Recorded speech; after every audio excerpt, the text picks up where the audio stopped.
Amén, amados. Qué bueno es el Señor, qué grande es su obra, qué preciosa es su obra. Qué fiel es el Señor con nosotros.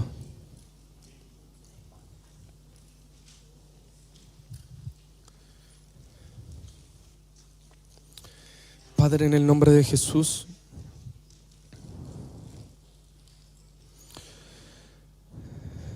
te glorifico, Señor, porque tú haces tu obra de manera perfecta, Señor. Todo lo trazas, Señor, de manera exacta. Tú eres un arquitecto perito, inigualable en la fidelidad de tu construcción, Señor.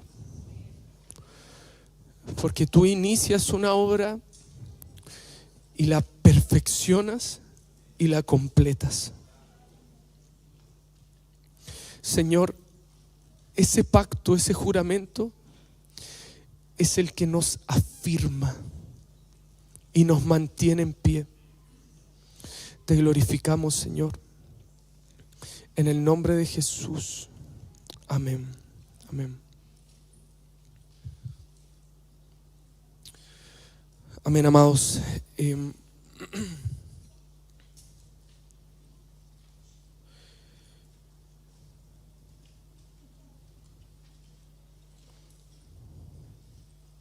Necesito buscar un pasaje y comenzamos.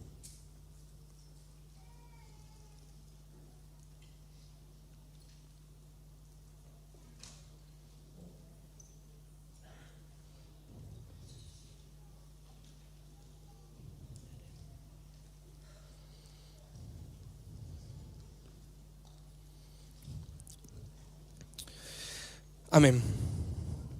Hermanos, le quiero pedir que todos puedan buscar en sus Biblias el Salmo 18. Los que no tienen Biblia y están con alguna persona a su lado, quítele la Biblia. No, mentira. Sáquele esa hoja. O el celular. No, el celular no. Pídale la palabra. Salmo 18. Amén. Y tratemos de leer los que podamos, los que tengan la Reina Valera, que es como lo que más tenemos quizás.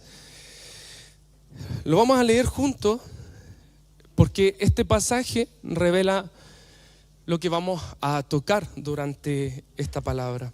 Amén. Así que comenzamos. Versículo 1 dice, leemos todos juntos, amén. Amén. ¿Estamos aquí? Amén. Ya.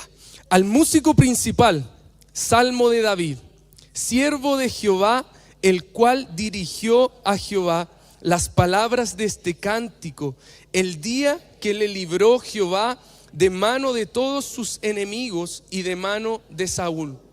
Entonces dijo, te amo, oh Jehová, fortaleza mía, Jehová, roca mía y castillo mío y mi libertador. Dios mío, fortaleza mía, en Él confiaré, mi escudo y la fuerza de mi salvación, mi alto refugio. Invocaré a Jehová, quien es digno de ser alabado, y seré salvo de mis enemigos. Me rodearon ligaduras de muerte y torrentes de perversidad me atemorizaron. Ligaduras del Seol me rodearon, me tendieron lazos de muerte. En mi angustia invoqué al Señor y clamé a mi Dios. Él oyó mi voz desde su templo y mi clamor llegó delante de Él a sus oídos. La tierra fue conmovida y tembló. Se conmovieron los cimientos de los montes y se estremecieron porque se indignó Él. Humo subió de su nariz y de su boca fuego consumidor. Carbones fueron por Él encendidos inclinó los cielos y descendió, y había densas tinieblas debajo de sus pies. Cabalgó sobre un querubín y voló sobre las alas del viento. Puso tinieblas por su escondedero, por cortina suya alrededor de sí. Oscuridad de aguas, nubes de los cielos, por el resplandor de su presencia. Sus nubes pasaron, granizo y carbones ardientes. Tronó en los cielos Jehová, y el Altísimo dio su voz, granizo y carbones de fuego, y los dispersó. Lanzó relámpagos y los destruyó. Entonces aparecieron los abismos de las aguas, y quedaron al descubierto los cimientos del mundo. A tu reprensión, oh Jehová, por el soplo del aliento de tu nariz, envió desde lo alto, me tomó, me sacó de las muchas aguas, me libró de mi poderoso enemigo y de los que me aborrecían, pues eran más fuertes que yo. Me asaltaron en el día de mi quebranto, mas Jehová fue mi apoyo. Me sacó al lugar espacioso, me libró porque se agradó de mí. Jehová me ha premiado conforme a mi justicia, conforme a la limpieza de mis manos, me ha recompensado. Amén. Este salmo lo escribió David en el momento en que un híbrido, o en el momento en que un gigante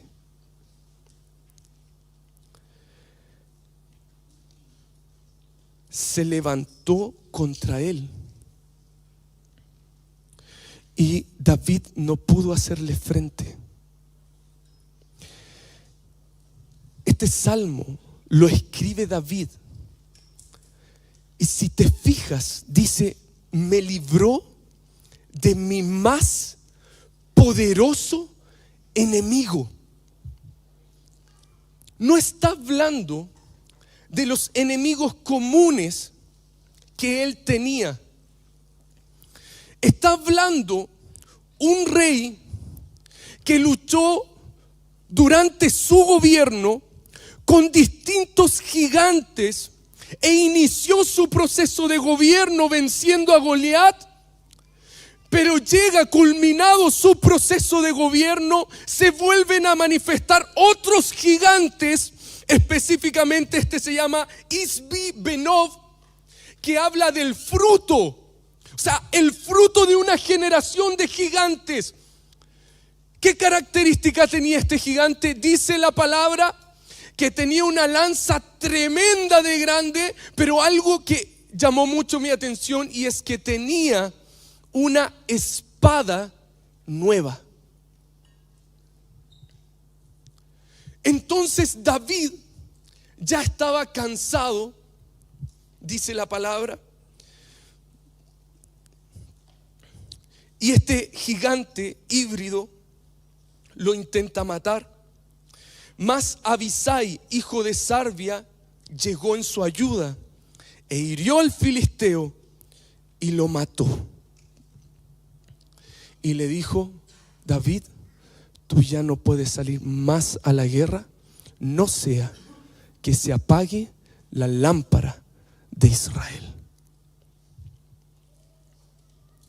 Vamos a llegar a este punto, pero lo que quería transmitirles es cómo David experimenta la lucha con un gigante.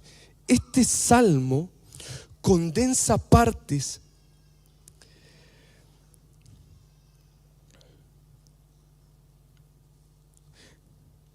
posteriormente. En el versículo 31 dice: porque ¿quién es Dios sino solo Jehová?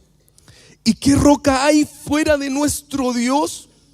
Dios es el que me ciñe de poder y quien hace perfecto mi camino, quien hace mis pies como de cierva y me hace estar firme en mis alturas, quien adiestra mis manos para la batalla, para entesar con mis brazos el arco de bronce. Me diste asimismo el escudo de tu salvación, tu diestra me sustentó y tu benignidad me ha engrandecido. Perseguí a mis enemigos y los alcancé y no volví hasta acabarlos. Los herí de modo que no se levantasen. Cayeron debajo de mis pies, pues me ceñiste de fuerzas para la pelea. Has humillado a mis enemigos debajo de mí. Has hecho que mis enemigos me vuelvan las espaldas, para que yo destruya a los que me aborrecen. Esta es una palabra para aquellos que han experimentado en su vida este nivel de lucha. Luchas que son formas híbridas, que no son luchas normales, que no es un pensamiento obsesivo, que no es un trastorno, que es una ocupación híbrida que provoca que las personas, que nosotros los hijos, seamos reducidos a causa del terror, del temor, porque estas formas híbridas se levantan y vociferan continuamente, provocando terror en el pueblo de Israel, como cuando el pueblo de Israel tenía que enfrentar a Goliat y tuvo que venir uno, David, que tenía Geburá, y que frente a esa declaración, por la Geburá, por la boca, por el dabar, por el pei que tenía, pudo soltar un dabar que lo venció antes de derrotarlo físicamente. La victoria espiritual es previa a la victoria natural. Los gigantes vencieron a Israel sin ejercer batalla. Cuando envían a los espías y ven a los gigantes, volvieron atemorizados y los vencieron sin batallar. No hubo guerra. Y los vencieron a tal punto que ese hito provocó que el Señor les dijera: ya no más, no pasarás. Porque su allín, sus ojos y su pei, su boca, miraba conforme a una visión natural y declaraba conforme a su alma, aterrorizados por los gigantes que habían visto.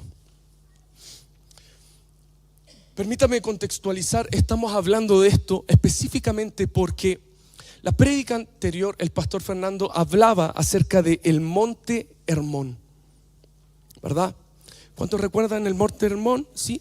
El monte Hermón es el monte que riega o nutre el Jordán, Jardán. Pero este monte tiene una importancia espiritual porque es específicamente el monte en donde los vigilantes, lo voy a explicar, los ángeles que se rebelaron, juramentaron unirse a las hijas de los hombres. Ahí aparece específicamente esta forma de hibridación. Pero hablemos un poco de este contexto. Lo híbrido, que es una mezcla de semillas, no solamente aparece en ese instante, no solamente aparece cuando los ángeles descienden y se unen a las hijas de los hombres, sino que esto es mucho más desde el principio. Podemos ver en Génesis que ya hay formas de hibridación. Esto nos habla, la hibridación nos habla de cambios a nivel de la genética que se transfieren a la descendencia, a los linajes, provocando enemistad, porque son semillas que tienen una declaración de enemistad.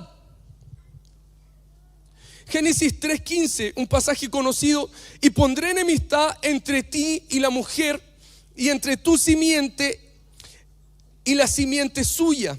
Esta te herirá en la cabeza y tú le herirás en el calcañar. Cuando habla de simiente, nos está hablando de cera, semilla, especie, descendencia, posteridad, generación. Es decir, tu linaje, tu generación, tu simiente, tu fruto, los que vienen después de ti, van a tener una pugna permanente con la simiente de la serpiente. ¿Hubo hibridación en ese momento? Claro que sí. ¿De qué manera se produjo la mezcla? La mezcla se produjo cuando la serpiente intima con el hombre. Hay una transferencia de sabiduría. Lo que hicieron los vigilantes fue que descendieron y tomaron sabidurías específicas. Dentro de ellas estaba la sabiduría astral, la sabiduría de las hierbas, la sabiduría de la cosmetología, y la transfirieron a los hombres. Génesis, en el principio, lo que se transfiere al hombre es una sabiduría. Esa sabiduría les abre los ojos y genera una yin, que es una yin torcido, una visión maligna. Específicamente la raíz que utiliza es ayin ara, un ojo maligno. ¿Por qué sucede esto? Porque hubo una hibridación. Intimaron con un árbol que no era el árbol que Dios les dijo que intimaran. Esto lo voy a pasar un poco rápido para poder llegar al punto central de esta palabra. Esta lucha entre simientes la vamos a ver permanentemente en todas las generaciones. Caín y Abel, una lucha de simientes. Amén. Isaac, Ismael, lucha de simientes. Jacob y Esaú, lucha de simientes. Moisés, mandan a matar a todos los niños porque ya la profecía se había soltado de que el Mesías iba a venir del pueblo de los judíos. Mandan a matar a todos los niños, se salva Moisés, lucha de simientes.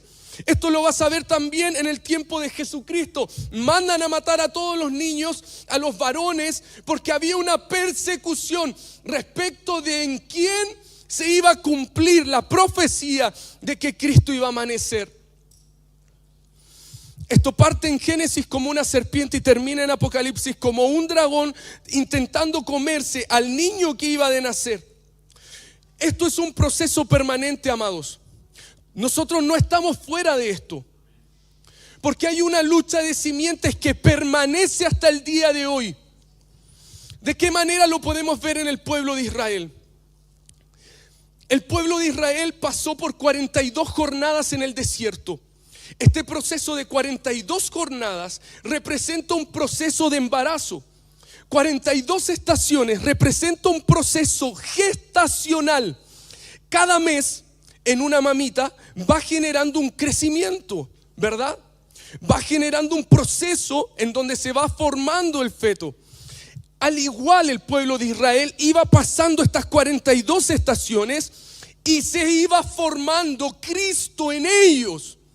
Algo que es poderoso respecto de la palabra, dice que el pueblo de Israel, cuando leemos las jornadas, salía y entraba, salía de y entraba en, salía de y entraba en todos los territorios que les tocó llegar.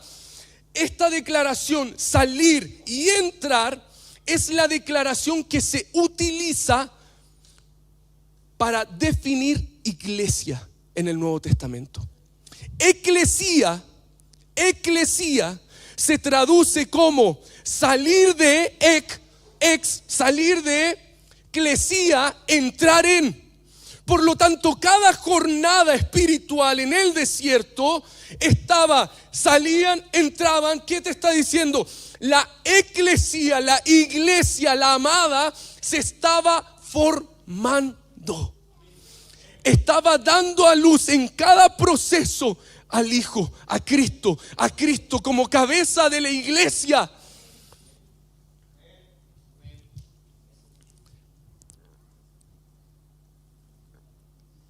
El nuevo nacimiento no es un hito, amados. No es un hecho religioso. Estamos naciendo permanentemente. Cristo está naciendo permanentemente. Y en el tiempo que Cristo está naciendo permanentemente se está levantando la pugna entre estas dos simientes.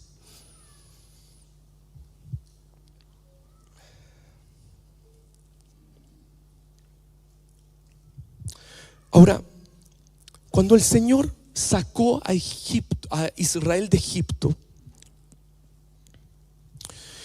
Él hace una declaración que conocemos. Le dice: deja ir a mi hijo para que me adore. Pero también declara lo siguiente. Le dice lo siguiente: yo voy a liberar a mis ejércitos de Egipto. ¿Qué iba a sacar de Egipto? Hijo y ejércitos. Hijo y ejércitos. O sea, ese proceso de 42 estaciones no solamente iba a formar a Cristo en nosotros, no solamente estaba formando la eclesía, sino que esas 42 estaciones era un tiempo espiritual para forjar a su ejército. Esas 42 estaciones tenían el propósito de hacer de hombres que tenían azadones, personas de guerra, valientes, gibores, con geburá, con espíritu de poder. Sin embargo, en las 42 estaciones, lo que se manifestó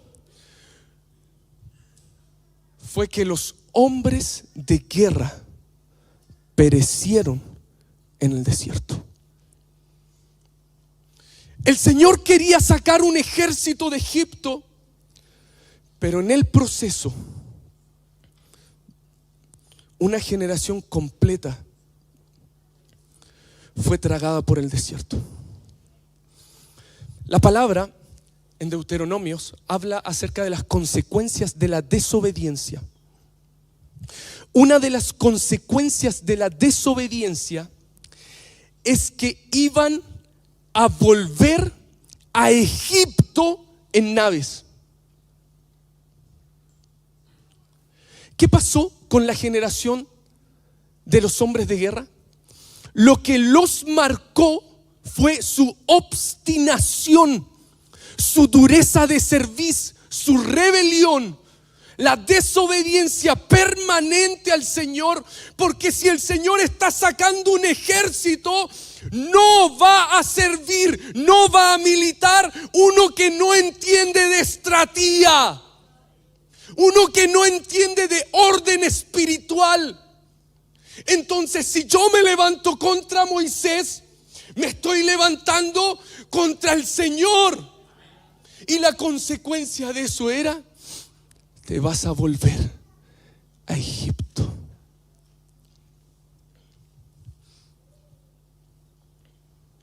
Y fue lo que pasó. Ellos permanentemente deseaban en su corazón, ¿qué? Volver. Ok. Hablemos del contexto de los vigilantes. Entonces hablamos de esta línea, ¿verdad?, de hibridez que viene desde acá. Hay una transferencia espiritual, hay un cambio en la simiente tan fuerte que se habla de la descendencia de Caín.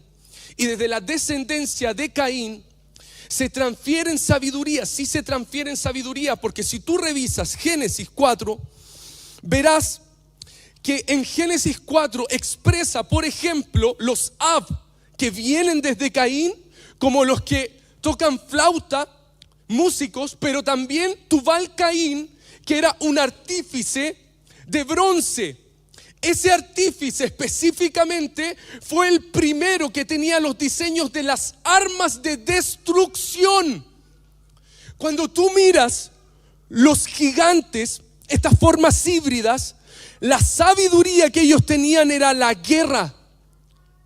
Su forma de multiplicarse era el derramamiento de sangre.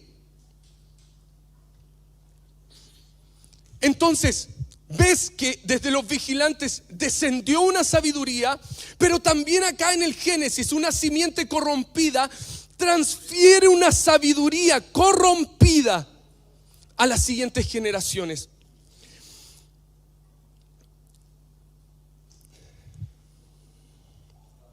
Hablábamos del Hermón y lo que dice el libro de Enoc. No vamos a quizás a dar referencia respecto de esto, pero específicamente declara que entonces todos juraron, hablando de los vigilantes, y se unieron unos a otros bajo maldición, y fueron todos ellos 200 que descendieron en los días de Jared sobre la cima del monte Hermón. Lo que hicieron fue entrar en juramento. Es importante que entienda esto, porque estas formas híbridas vienen por juramento. Hay un juramento detrás de su aparición. Hay un juramento. Y no descienden a cualquier lugar. Descienden a Hermón. Hermón espiritualmente representaba los ancianos. Una sabiduría que tiene que ver con una posición espiritual. Los ancianos eran los que juzgaban a las puertas de la ciudad. Entonces, estos vigilantes no escogen cualquier lugar, escogen específicamente una fuente espiritual, porque Hermón representa una fuente de vida. El salmo que leía el pastor Fernando la semana pasada habla de esto. Entonces, Hermón representa una fuente. Los vigilantes, quiero que entienda esto, van a descender a las fuentes del hombre. Van a buscar posicionarse ahí. ¿Qué es lo que dice la palabra sobre las fuentes del hombre? Dice: de toda cosa guardada, guarda tu corazón, porque de él emana la vida. Van a querer tocar corazón y mente. ¿Por qué? Porque cuando tú tocas la fuente contaminas todo el cuerpo. ¿Qué pasó con Nabucodonosor? Nabucodonosor se enalteció y viene en Daniel, estamos hablando de Daniel 7, viene un juicio de Dios sobre Nabucodonosor.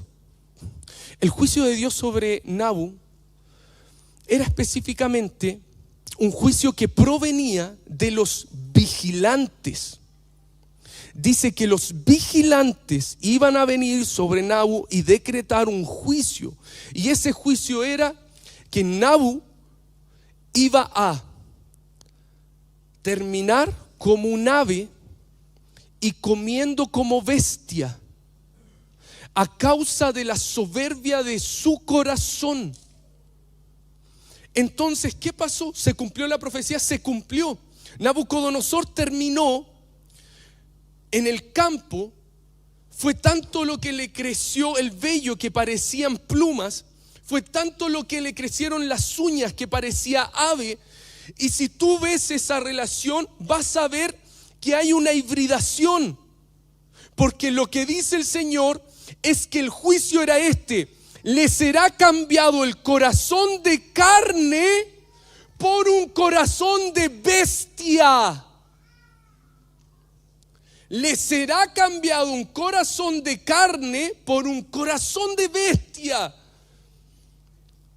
Entonces vemos que estas formas operan a nivel del corazón y de la mente.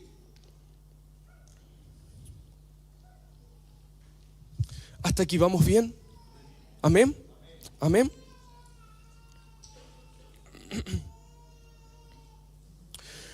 Bueno, ¿cuál fue la relación del pueblo de Israel con los gigantes? ¿Se toparon con los gigantes o no se toparon? Sí, pues. A ver, ¿qué gigantes conocen? Al Fabi. No, mentira. ¿Qué gigantes conocen? Al Jairo. Goliat. Mi hijo chiquitito, el Josecito, cuando vieron David y Goliat, yo más que quería que se aprendiera el grito de David, y el otro salía así chiquitito frente al Miqueas, porque Miqueas es David, él se cree David, y sale el Josecito así y le dice Goliat, y se agarran a combo y ahí los tengo que separar. Bueno, ¿qué gigantes conocen? Goliat, ¿quién más? El otro Goliat, bien, el que vence el vale. ¿Quién más? Anac, bien, es el padre de los gigantes. El de los 6 dedos, dice que tenían 6 dedos en mano y pie, hermano. Imagínese, que medían no sé cuánto de estatura. Bueno, hagamos un resumen respecto de esto, porque quizás uno no se ha topado bíblicamente tanto de esto, pero la verdad es que hay harto. ¿Moisés luchó contra algún gigante? Moisés en su periodo venció 2 reinos, de los cuales uno era un gigante. Moisés venció a Sehón y a Og, y Og era un gigante. Y dice la palabra que la cama de Og era una cama de hierro. Yo creo que era tan pesado el hombre. Bueno, Moisés venció a un gigante. 2 gobiernos en su periodo.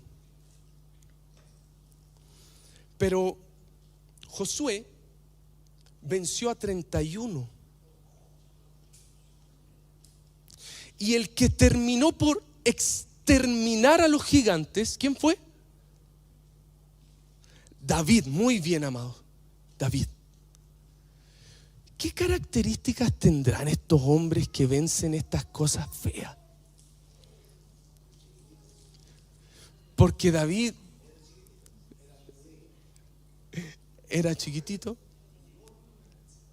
un gibor. Se me olvidó el nombre de esta prédica, pero en honor a mi pastora Anita, que nos decía, sos un gibor, sos un gibor. La prédica se llama así, sos un gibor. Bueno, decía que Moisés se enfrentó a 2 reinos, Sehón y Og, pero al que le iba a venir el proceso de luchar contra los gigantes era Josué. Josué se encuentra con el príncipe de los ejércitos con la espada desenvainada, porque le iba a transferir una sabiduría espiritual respecto de la lucha. No era cualquier encuentro, no era un encuentro casual.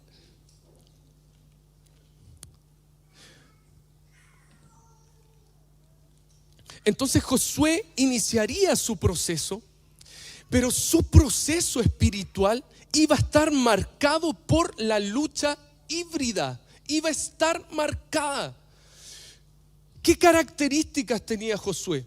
Porque en este proceso recordemos que no todo el pueblo de Israel pudo luchar contra estos gigantes, porque los hombres de guerra quedaron atrás. Y hubo una nueva generación que se tenía que investir de armas espirituales para luchar contra estas manifestaciones. Lo que le dice el Señor a Josué es lo siguiente: mi siervo Moisés ha muerto.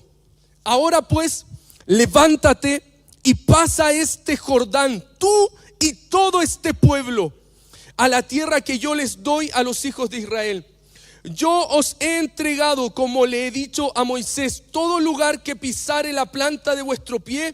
Nadie te podrá hacer frente en todos los días de tu vida. Como estuve con Moisés, estaré contigo. No te dejaré ni te desampararé. Como estuve con Moisés, estaré contigo y nadie te podrá hacer frente. Solo que le dice: esfuérzate y sé valiente, transfórmate en un gibor. Y ese proceso de transformarse en un gibor es el proceso que quisiera hablarles.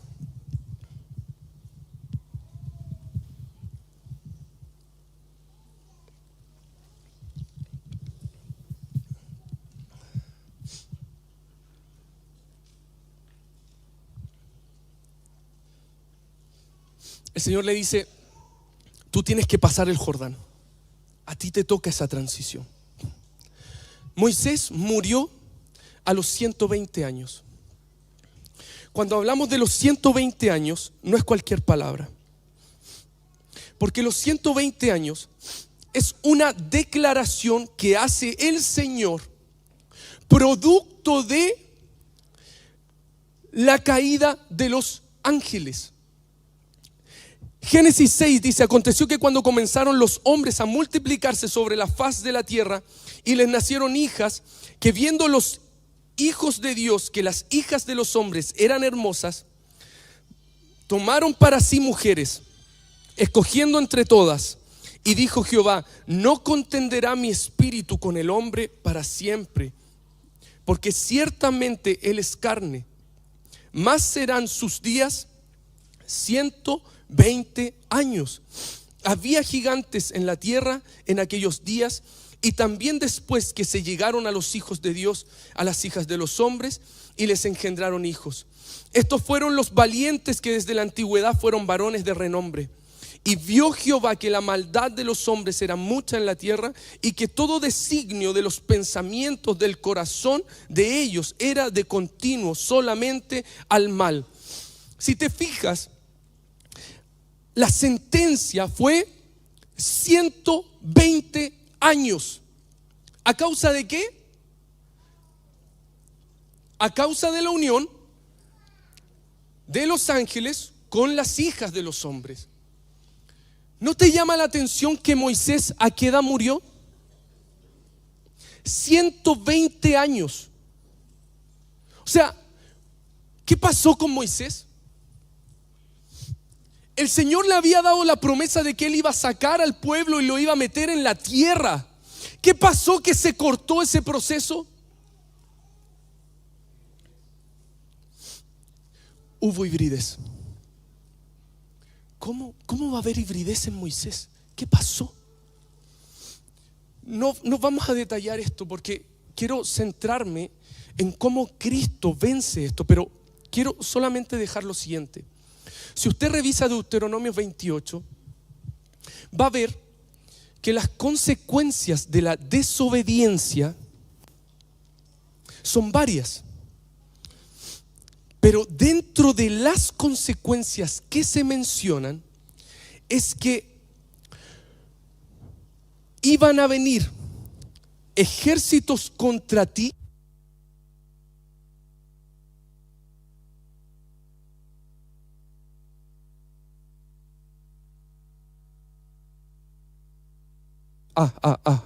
Sí. Una de las consecuencias es: vendrán ejércitos sobre ti y te destruirán, y habrá cuerpo muerto. Y el cuerpo muerto atraerá aves de rapiña y bestias del campo. ¿No le parece similar a la palabra que estábamos hablando tiempo atrás? Cuando habla del cuerpo muerto, donde esté el cuerpo muerto se juntarán las águilas.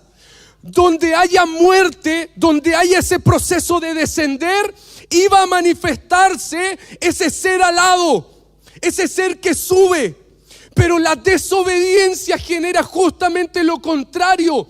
Vendrán sobre ti, habrá cuerpo muerto, pero no para subir, sino que vendrán aves de rapiña y bestias del campo. ¿Qué es eso? Hibridez. Vendrán aves que se te meterán aquí y bestias que ocuparán tu casa. ¿Qué pasó con Moisés? Desobedeció en un proceso espiritual que a él no se le podía permitir desobedecer. ¿Qué es lo que hizo? Golpeó la roca, juzgó al pueblo. Y a causa de eso el Señor le dice: hasta aquí llegaste, Moisés. Y como si la rebelión del pueblo fue permanente. La desobediencia del pueblo era constante. Pero Moisés estaba en otra estrategia. No se puede sacrificar 2 veces al cordero. Entonces hubo un proceso en Moisés que se acabó a los 120 años. Respecto de esto, el Salmo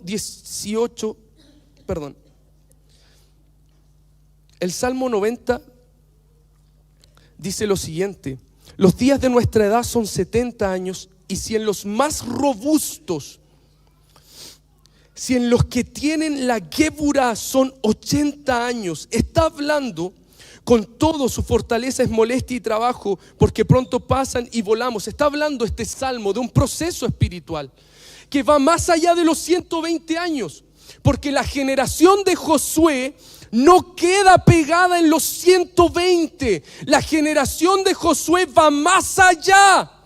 La generación de Josué y Caleb no se hibrida. La generación de Josué y Caleb traspasa esos 120, como dice este salmo, 70 y 80, los que tienen la Geburá. ¿Qué es esto? La generación de Josué y Caleb tenían algo, tenían Ajim, visión de Dios, y tenían Pei, tenían la boca de Dios. Si tú te fijas en el proceso de los espías, lo que ellos declaran: oye, los comeremos como a pan.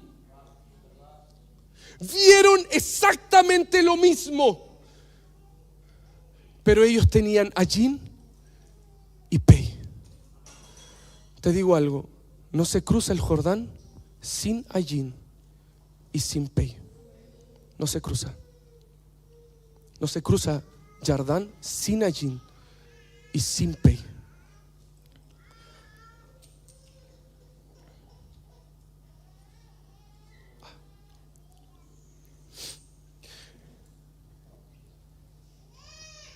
Entonces Josué 1:14 dice lo siguiente: ellos tenían que traspasar, estaban mandatados a traspasar el Jordán, y declara algo que a mí me parece muy interesante. Dice: vuestras mujeres, vuestros niños, vuestros ganados quedarán en la tierra que Moisés os ha dado a este lado del Jordán. Mas vosotros, todos los valientes y fuertes, pasaréis armados delante de vuestros hermanos y les ayudaréis. ¿Quiénes iban a pasar el Jordán? Los valientes y fuertes, los que estaban armados. Esto se traduce de la siguiente manera: los que van a pasar el Jordán son los que tienen la Geburá, son los gibores, son los valientes. Un gibor no era una persona que tenía una valentía física. Un gibor no era uno que tenía una estatura alta, o que sabía mover la espada, o que sabía mover el escudo, la lanza o la honda. Un gibor era una persona que tenía el Espíritu de Dios. Cuando Isaías 11 declara espíritu de poder, está diciendo espíritu de Geburá. Y vendrán sobre ti 7 espíritus: espíritu de Dios, espíritu de sabiduría, espíritu de conocimiento, espíritu de consejo, espíritu de poder, espíritu de Geburá. Lo que se decía de Josué y Caleb es que ellos tenían un espíritu diferente.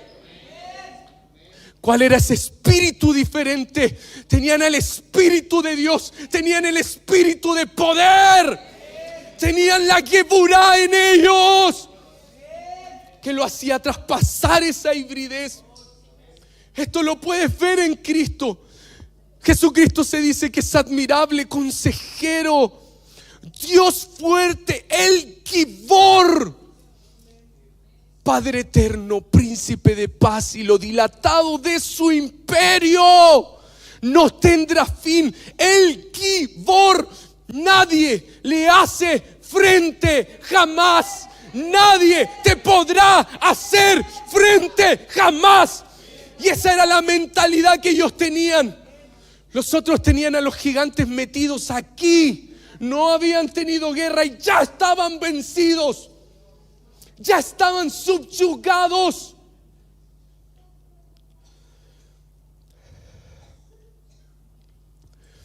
Un Gibor es uno que viene aquí a la tierra, no a guardar su vida, sino a poner su vida. Un Gibor es uno que viene aquí a la tierra a servir y no a ser servido. Un Gibor es uno que viene aquí a la tierra sabiendo que ha sido llamado para morir permanentemente. Un Gibor es uno que conoce de estratía. Un Gibor es uno que conoce de obediencia. Un Gibor es uno que se sujeta porque sabe quién está delante. Un Gibor es uno que perdona 70 veces 7 y no se queda atado al dolor. Un Gibor es uno que trasciende las heridas porque sabe que el Señor va delante de él como poderoso gigante. Un Gibor es uno que no se queda atado al dolor ni al llanto, sino que cambia esas fuentes en baile. David podía entrar a Jerusalén bailando, danzando por la victoria del Señor. Un Gibor no tiene que ver con tus características naturales. El Gibor tiene el espíritu. Nadie te va a hacer frente. ¿Puedes creer esto, iglesia? Nadie te va a hacer frente. Vas a ver cosas imposibles. Un Gibor no se rinde ante eso. Mira a Caleb. Caleb, 85 años, 45 años después de que le habían dado la promesa. Caleb diciéndole: dame, yo quiero la heredad, porque yo estuve contigo cuando se repartió esto, cuando se juramentó. Yo quiero eso. Con 85 años, un anciano con 85 diciendo: ¿sabes qué? Han pasado 40 años en el desierto y mi fuerza sigue siendo la misma. Tenía Geburá, sabía que iba a ir a tomar Hebrón, que nadie lo iba a detener.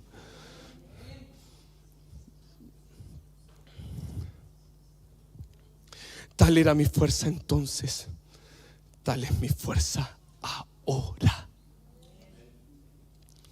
Hay personas que pareciera que se jubilan espiritualmente.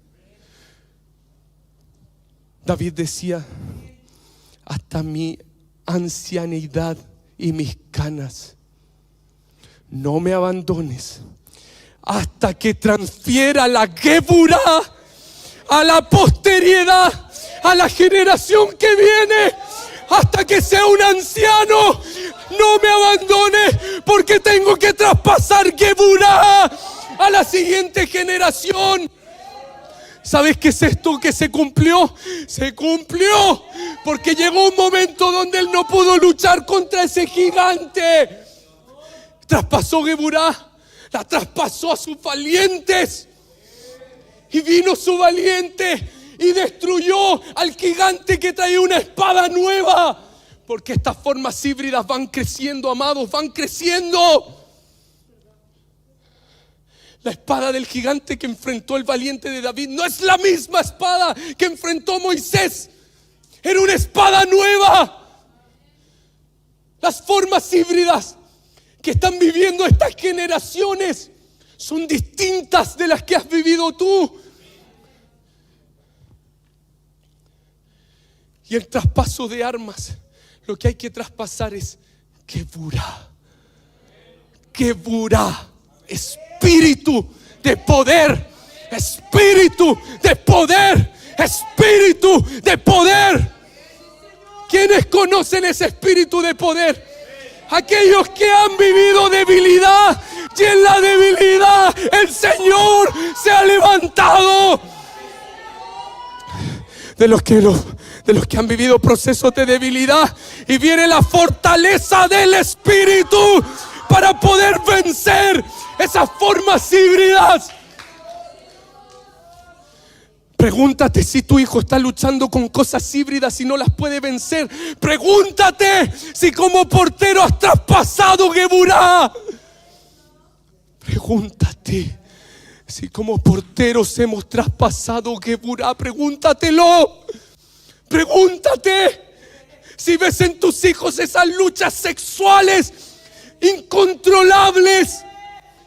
Pregúntate, porque la generación que viene necesita ser investida de poder.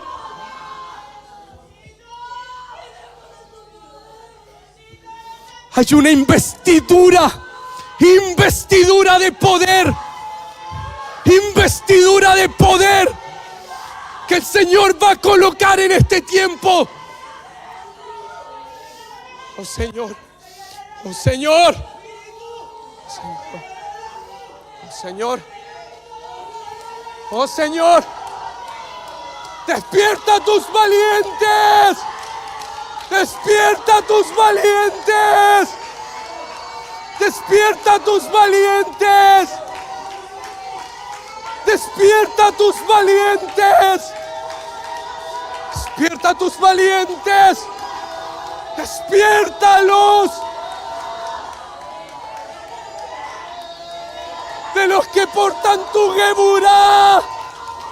Oh Señor, oh Señor, oh Señor,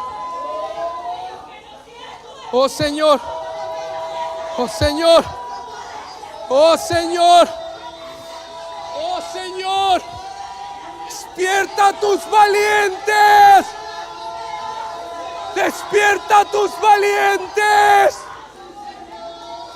Señor, en el nombre de Jesús.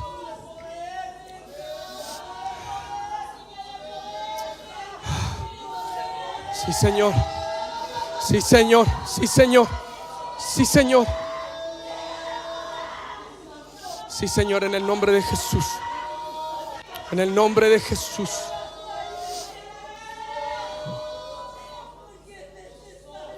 Oh, Señor. Les decía que el Señor sacó de Egipto a su hijo, a sus ejércitos, y que el proceso de 42 estaciones era un proceso para formar su ejército. Mira lo que declara Cantares, lo hablábamos semanas atrás sobre la iglesia. Proceso de 42 estaciones, formación de la iglesia, formación del ejército. ¿Quién es esta que se muestra como el alba, hermosa como...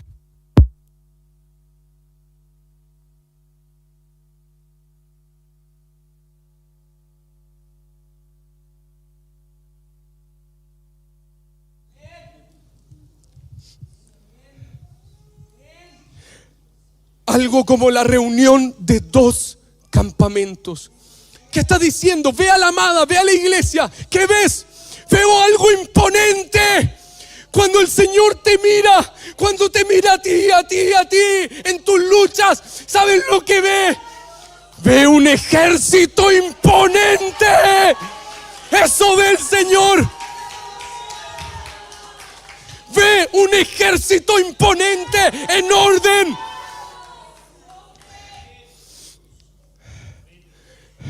Como la reunión de dos campamentos. Esto se traduce como dos campamentos, pero es como la reunión de un mahané, como la reunión de un campamento, pero con ángeles en medio de nosotros. Eso era Josué. Un ejército angelical en él. Un mahané en él. No le podía hacer frente.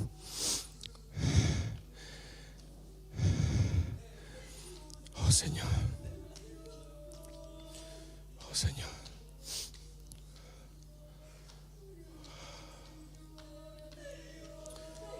Oh Señor.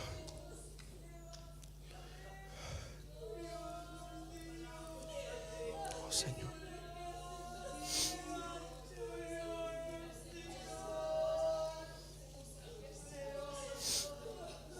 Hay una debilidad que se ha estado viviendo en este tiempo, que tiene que ver con esas luchas híbridas.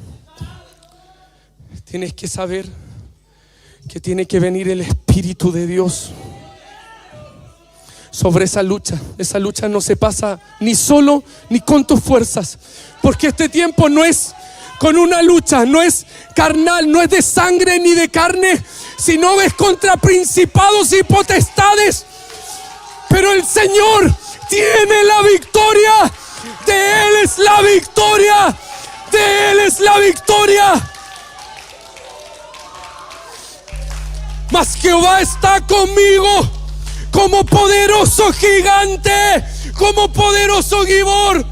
Por tanto, los que me persiguen tropezarán y no prevalecerán. Serán avergonzados en gran manera, porque no prosperarán. Ahora, Gibor o un Giborín, dijimos que los que lucharon contra gigantes fue Moisés, Josué, Caleb, su ejército, y David. David levantó un ejército de giborines, un ejército de valientes. Pero un Gibor tiene que ser tratado. La palabra Gibor tiene dos formas. Una,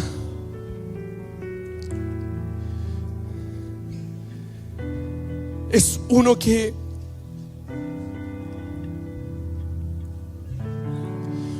se levanta en contra de Dios. La raíz de Gibor quiere decir lo siguiente: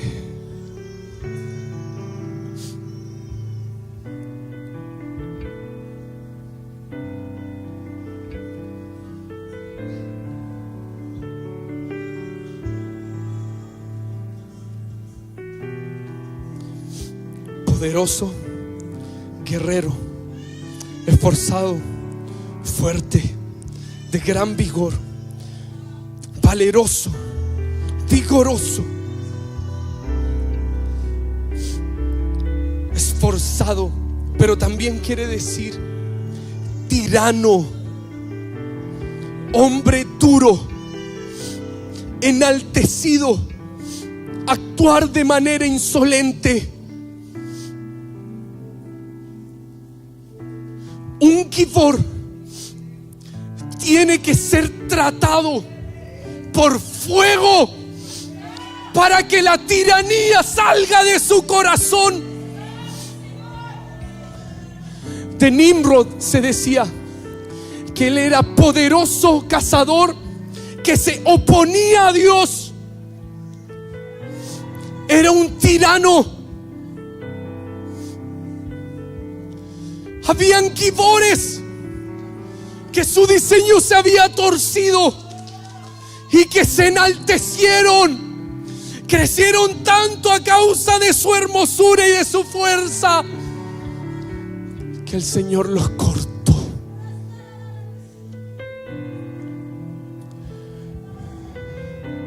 Hay una parte del ejército de Dios que tiene que volver a escribir en su corazón la obediencia. La obediencia. Porque una de las características que acompañó a Moisés hasta los 120 años era que Jehová decía y Moisés hacía. Jehová decía, Moisés hacía. Jehová decía, Moisés hacía. Y cada vez que el pueblo de Israel hacía e iba a la guerra cuando Dios no le dijo, perecían. Estratía. La lucha híbrida implica que se reescriba en nosotros la sujeción y el orden en el ejército de Dios.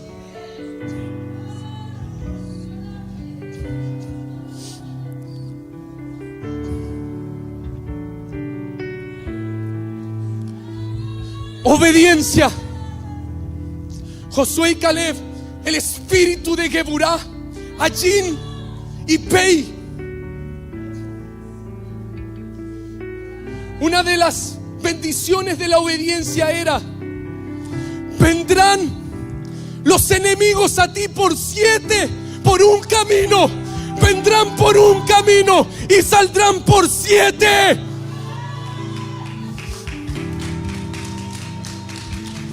La tierra te dará su fruto y el cielo se abrirá. Consecuencia de la obediencia. Tus generaciones se multiplicarán como estrellas en el firmamento. Obediencia, obediencia, obediencia. Llama, llama en tus procesos de hibridez. Llama.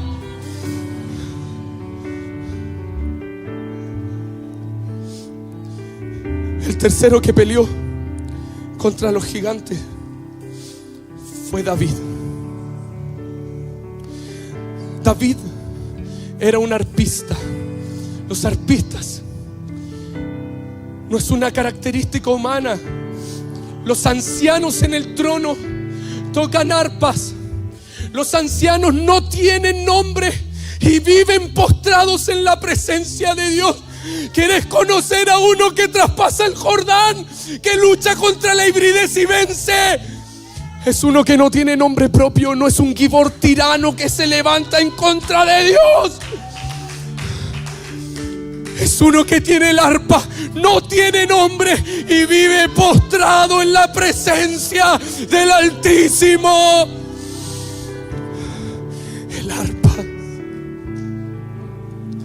es valiente, es un Gibor vigoroso, hombre de guerra, prudente en su dabar, prudente en su dabar, prudente en su dabar, porque tu declaración, tu pei, va a traer victoria o derrota en los procesos de guerra.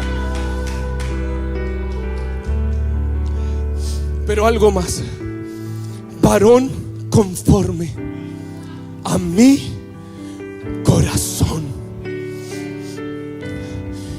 David le decía al Señor: hasta mi ancianidad y las canas no me desampares hasta que pueda transferir la Geburá a la siguiente generación, a la posteridad. ¿Y sabes lo que él transfirió?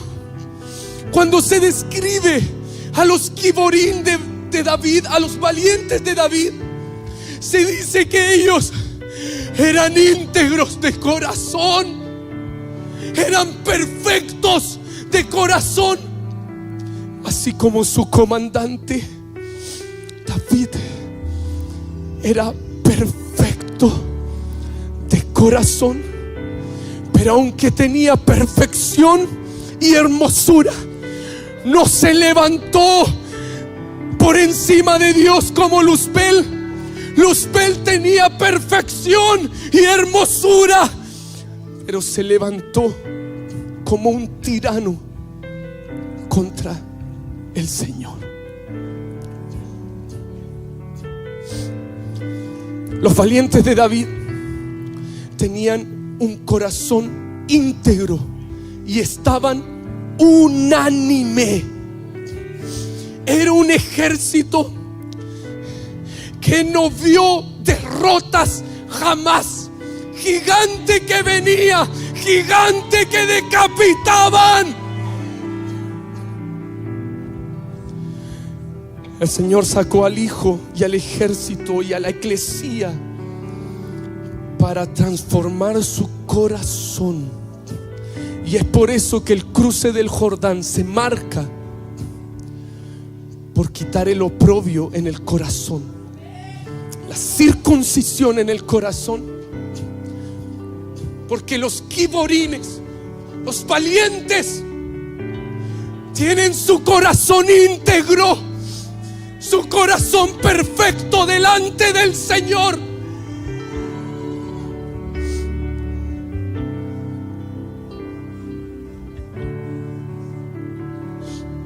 Esta es la llave de David. La llave de David, obtenida a través de los procesos de conquista de Hebrón y el ascenso hacia Sión, perfección y hermosura. David termina ese proceso con llaves de victoria, pero no de una fortaleza. Las llaves tienen que ver con lo que le habilitó para tener la victoria en ese proceso. Las llaves de David es proscuneo, es postrarse, es estar rendido en la presencia, inquiriendo en la verdad de Dios. No teniendo un nombre, no yéndose en contra de las autoridades superiores, nunca se fue en contra de Saúl, aun cuando había sido ungido rey. La llave de David era su humillación, su humildad, cómo abría su corazón aun cuando tenía pecados. Examina, oh Dios, mi corazón, pruébame y conoce mis pensamientos. No era un religioso. Podía abrir su corazón de par en par frente a todo Israel, sabiendo que él había pecado. Pero esta llave era representación de la victoria de Jesucristo. Todo esto inició en el monte Hermón, donde los vigilantes descendieron. Es el mismo lugar donde hubo una declaración cósmica de quién era el Rey de Reyes, de quién es el Señor de señores. Pedro, en ese lugar, en el Hermón, declara: tú eres el Hijo del Dios viviente. Tú eres el Hijo del Dios viviente. ¿Cuáles son las llaves, iglesia? El Señor le dice: bien has dicho, no te lo ha revelado carne ni sangre, sino mi Padre que está en los cielos. Y sobre esa declaración, yo edificaré mi iglesia. 42 estaciones levantando la iglesia, pero en esa declaración: yo edificaré, yo edificaré, yo edificaré la iglesia y le daré las llaves del postrer enemigo que se iba a levantar. Yo te daré las llaves del Hades y de la muerte. Yo te daré las llaves, y todo lo que atares en los cielos será atado en la tierra, y todo lo que desatares en la tierra será desatado en los cielos.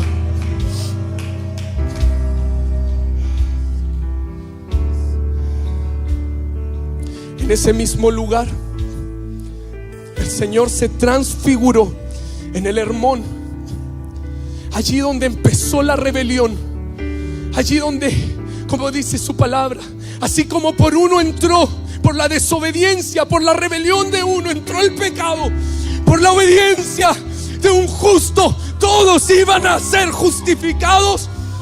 En Hermón, así como entró la rebelión, la obediencia del Gibor, del Dios fuerte, del Padre eterno, del Príncipe de paz, estaba destruyendo y exponiendo triunfantemente la victoria sobre principados, potestades, huestes de maldad.